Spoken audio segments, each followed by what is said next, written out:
Here's a group 5. My name is Nak. And these are the group members Steven and Sandy.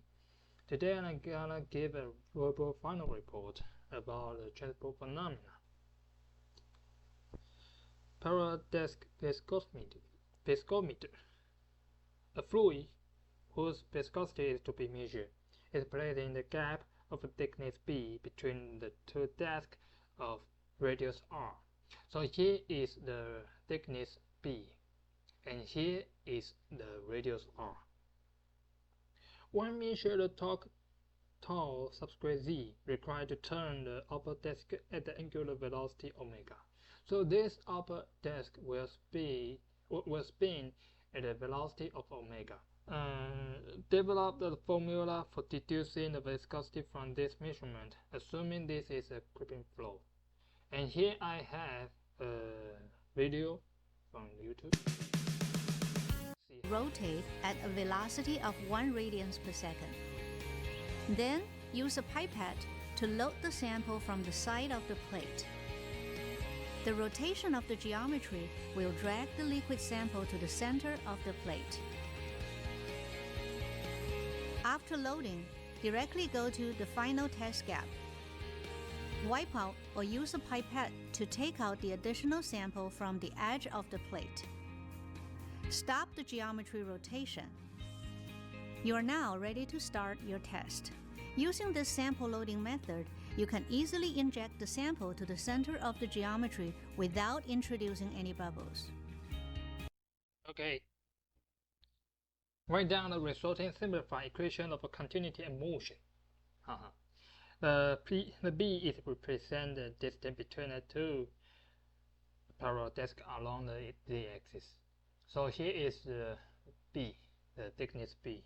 As long as we discuss the pros and cons of this instrument, the velocity component in cylindrical coordinate is r, theta, and z. Here's r, theta, and z.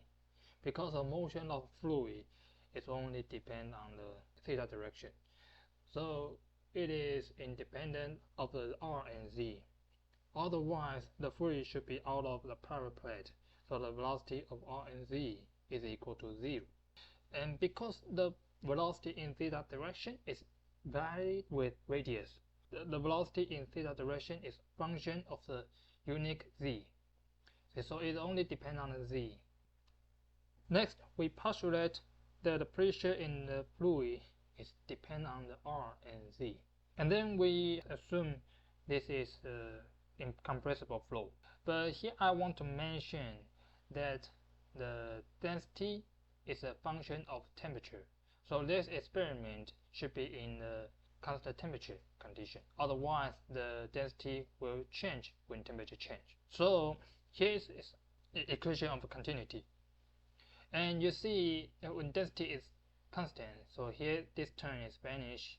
The velocity in our direction is equal to 0, so this is vanished. The velocity in theta direction is only depend on the z, so this is vanished. The velocity of the z is also vanished. So this equation is simply 0 is equal to 0. And next, we look at the equation of motion. The velocity of the fluid could be described in r, theta, and z direction. So here's r direction, z direction, and theta direction. For r direction, this term are eradicated because the Vr is 0, Vr 0, is 0, 0, and 0. So this phi is all 0. And in z direction, the Vz is 0, so this full term is all 0. It's all vanished. But the pressure indeed related to r and z, so this two term is not 0. In theta direction, this vanish because the pressure is only depend on the r and z direction. So this one is vanished, and this is cancel, and this two is simply vanish. The v theta is only depend on the z, so this one is 0. And here we got this, we have this, and we can further simplify this one into this one. Now we just need to integrate this. So after we done the calculation, we will get the v theta is equal to C1 plus C2z. Here we have boundary condition. We have two boundary conditions. When z is equal to 0, the velocity is equal to 0. So the C1 is equal to 0. When z is equal to b, the velocity is equal to omega r. So we have the C2. C2 is equal to omega r per b. Thus, we got this. The tangential velocity profile is v theta is equal to omega r z per b. So we have this one. This result is exactly what one might expect. The velocity increases linearly with z, reaching the maximum value at the top of the disk, where it matches the tangential velocity of the disk. The shear stress tau theta in the fluid at the surface of the disk is given here. We now just need to integrate this one from 0 to r. We will get the total torque across the entire disk. Since v subscript theta is equal to omega rz per b, we can compute and take it into the tau theta. We take it into this one, and the torque Tz on the disk is given by the integral of the shear stress over the area of the disk. So here is the area of the disk. So we just need to integrate this one from 0 to r, and we will get the torque z. And we rearrange it into the viscosity form. We will get this one. And here is our pros and cons. The advantage, we can measure the viscosity simply.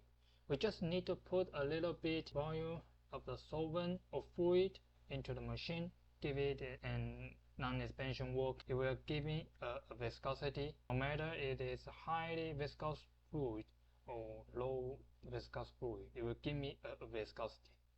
So this one, you can use it for a highly viscous fluid.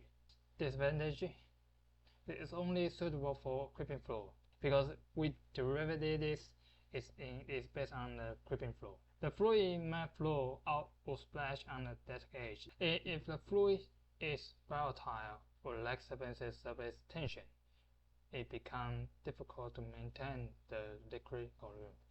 So here is our final report. Thank you.